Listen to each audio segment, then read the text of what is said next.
Hi, sophomores. It's time to register for next year, your junior year. This is Miss Narducci, one of your school counselors, here to talk to you about registering for your junior year.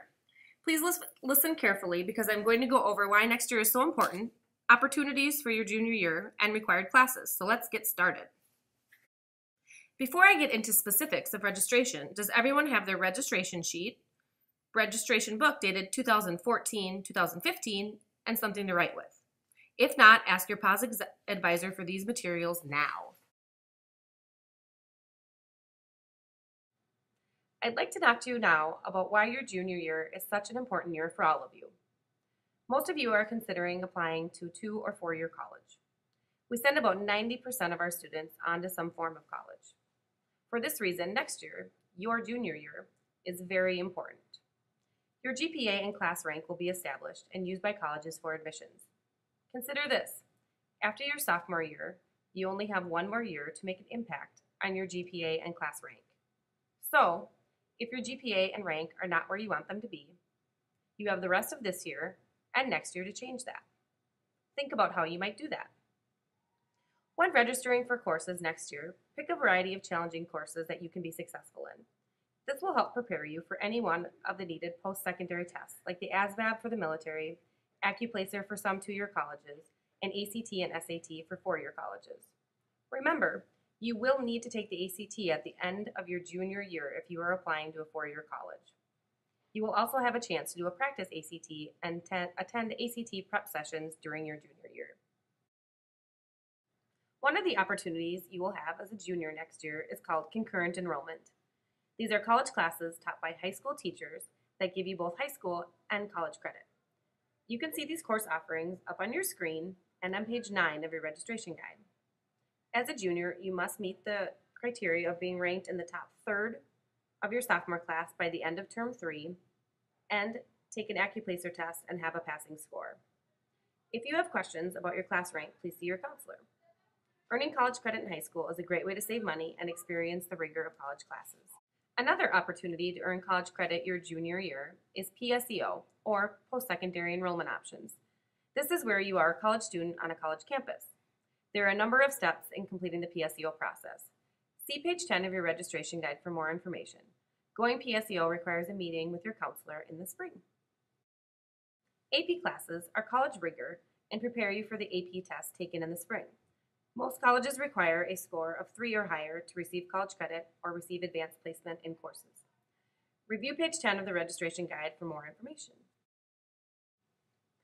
Now that you have heard about some of the great opportunities for your junior year, let me review some additional things to consider when you are requesting classes. First, turn to page 21 in your registration guide. Make sure you use this page to account for your required classes and to plan for electives. Secondly, consider your strengths and areas of interest when you are requesting electives for next year. Third, if you know that you struggle in a particular subject, don't shy away from adding more of those to your schedule. Remember, it can only help you in the long run with being college ready. Lastly, give a lot of thought to life after high school and make sure you are taking classes that support the plans you have. Now, stay on page 21 of your registration guide and let's review the required courses. You will need English 1 credit, Math 1 credit, Science 1 credit, and Social Studies 1 credit. Are you done with your art credit? Many classes count for art credits. See page 20 for your options. If you are planning on applying to a 4-year college, you will need 2 years of the same foreign language. If you are interested in being a teacher's assistant or elementary volunteer, there are requirements and paperwork you need to do with your school counselor the term before you'd like to do this. At this time, take out your pink registration sheets. For the next few slides, I am going to help you select and then circle your required courses. As I read the different sequences to you, please circle the course on your registration sheet. If you are an English 10 RTI, then you will register for English 11 and English 11-2. Please circle that now. If you were in or are in English 10, you will register for American Lit 1 term and Academic Writing 1 term. Please circle those now. If you were in or are in English 10 Honors, you will register for American Lit Honors 1 and 2 and take academic writing as a junior or a senior.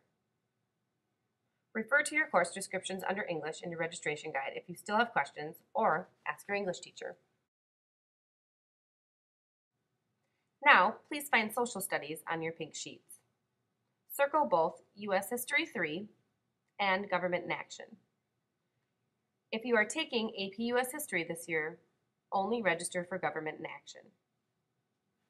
Now, turn to page 40 of your registration guide and find the math class that you have taken or are taking this year. Follow the arrow down to the next math. This is the math you will take next year. Remember, math classes are 2 terms, so circle both numbers on your registration sheets. Some students may consider doubling up on math if they are trying to make it to college level math. For example, taking Algebra 2 and FST. However, students need to make sure they will meet the rank requirement for college level math if they do this. It is always a good idea to discuss this with your math teacher or school counselor. Now, let's find the science section on your pink registration sheet. Next year, all juniors will need to take biology. Please circle this now. If you are interested in taking AP Biology, please see your counselor to see if you meet the requirements. If you are interested in taking more than one science class, please choose from the electives listed on page 47 of your registration guide. Students in band and choir do have some skinny options. These are listed on page 44 of your registration guide. Please sure you circle these on your registration sheet. Together, we have circled many of your courses for next year. Next, your job is to select other electives and circle those as well. Make sure that you have read about the electives first to decide if you are interested and have taken the prerequisites if needed. On the back of your pink registration sheet, be sure to list 2 alternates in case one of your first choices does not work out. Have your parents review your choices and sign the form. Lastly, you will need to bring the sheet back the day you register online. Remember, a full load is 16 classes, equaling 8 credits. Next year's juniors will register online in small group the weeks of January 27th through the 31st and the weeks of February 3rd through the 7th. Groupings are posted on the guidance office windows and cafeteria doors. Remember, your pink registration sheet needs to be completed, signed, and brought to registration in order to complete the process. Well, sophomores, thanks for your attention. As always, your school counselors are here to help you navigate the registration process. Please see us before you register if you have any questions.